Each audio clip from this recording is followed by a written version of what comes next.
25મી જાન્યુઆરીએ અંજર નામના ઈસમની થઈ હતી હત્યા, જ્યાં ઓલપાડ પોલીસ સ્ટેશન ખાતે નોંધાયો ગુનો। બે આરોપીઓ ભૂસાવલ મહારાષ્ટ્રથી ધરપકડ કરવામાં આવી, જ્યારે બીજા બે આરોપીઓને પલસાણા ખાતેથી ઝડપી પાડવામાં આવ્યા હતા। સુરતથી ઇસ્માઇલ શેખ દ્વારા મારવાની સોપારી આપી હતી તો આરોપીઓ ધરાવે છે જ્યાં ગુનાહિત માનસ। તો હત્યાના મામલામાં એક આરોપી બાળ કિશોર જ્યાં જમીન અથવા પૈસાની લેતી દેતીમાં હત્યા કરે હોવાનું અનુમાન। તો અંજર દ્વારા જે આરોપીને રહેવા માટે રૂમ ભાડે આપવામાં આવી હતી। પડા વિસ્તારમાં જે મુસ્લિમ યુવકની ઘાતકી હત્યા કરવામાં આવી હતી અને હત્યા કર્યા બાદ જે આરોપી છે તે બાઇક લઈને ફરાર થઈ ગયા હતા, પરંતુ ઘટના બાદ સુરત ગ્રામ્ય પોલીસ અને સુરત શહેર પોલીસ કામે લાગી હતી।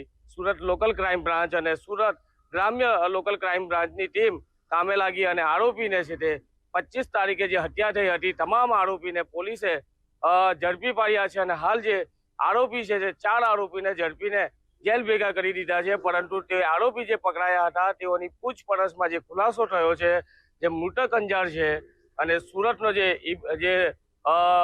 શેખ છે તેના વચ્ચે જે પૈસાની લેતી દેતીને લઈને ઝઘડો થયો હતો અને તેને લઈને તેની હત્યા કરવામાં આવી હતી। જો કે પોલીસની સતર્કતાના કારણે તમામ આરોપી ઝડપાઈ ગયા છે, જેમાં એક બાળ કિશોર છે, પરંતુ ઓલપાડ પડા વિસ્તારમાં જે ઘાતકી હત્યા થઈ હતી તેનો ભેદ ખુલી ગયો છે અને તમામ આરોપી જેલના પાંજરા પાછળ ધકેલી દેવામાં આવ્યા છે। Kiransinh Gohil, KTV news, Surat. ગત 25 જાન્યુઆરીના રોજ ઓલપાડના પરા મહોલ્લામાં એક અંજર અલી હૈદર અલી મલેક ઉંમર વર્ષ 30ની 4 અજાણ્યા ઈસમોએ રાત્રે વહેલી સવારે 3 થી 3:30ના અરસામાં જે નિર્મમ હત્યા કરી હતી, એના અનુસંધાને ઓલપાડ પોલીસ સ્ટેશનમાં IPC 302, 34, 114 અને આર્મ્સ એક્ટની કલમ 25 મુજબ ગુનો દાખલ કરવામાં આવેલ। ગુનાની ગંભીરતાને સમજી ટેકનિકલ નોન ટેકનિકલ તમામ પ્રયત્નો સુરત રૂરલ પોલીસ દ્વારા કરવામાં આવેલ અને એમાં અમુક લીડને આધારે સુરત સિટીમાં પણ આરોપી હોવાની જે માહિતી હતી, તેથી સુરત શહેર ક્રાઇમ બ્રાન્ચનો સંપર્ક કરતા એ જ દિવસથી સુરત શહેર crime branch, Surat rural crime branch, Surat rural special operation ગ્રુપની 6થી વધુ ટીમો આ ગુનાનો ભેદ ઉકેલવા માટે અને આરોપીઓને પકડવા માટે સતત કાર્યરત હતી।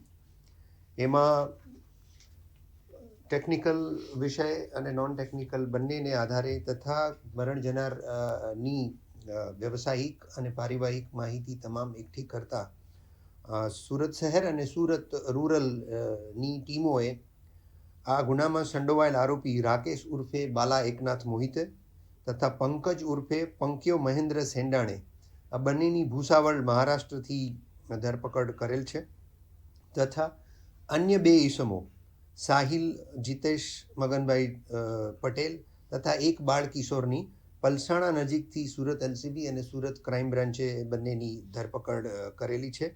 અને આ ગુનામાં જે મૂળ ષડયંત્ર ઘડનાર છે, આ 4 જણાને અંજર અલીને મારવા માટેનું જેણે કામ સોંપેલ હતું એ વ્યક્તિ ઇસ્માઇલ અહેમદ શેખ સુરતના રાંદેરના રહેવાસી છે। એણે આ 4 વ્યક્તિને અંજર અલીને પૈસા આપી અને મારવાનું કહેલ હતું।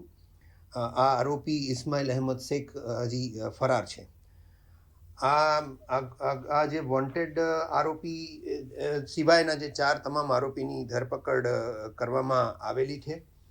રાકેશ ઉર્ફે બાલા એકનાથ મોહિતેને ઇસ્માઇલ શેખે આ કામ કરવા માટે સોંપેલ હતું। ગત 25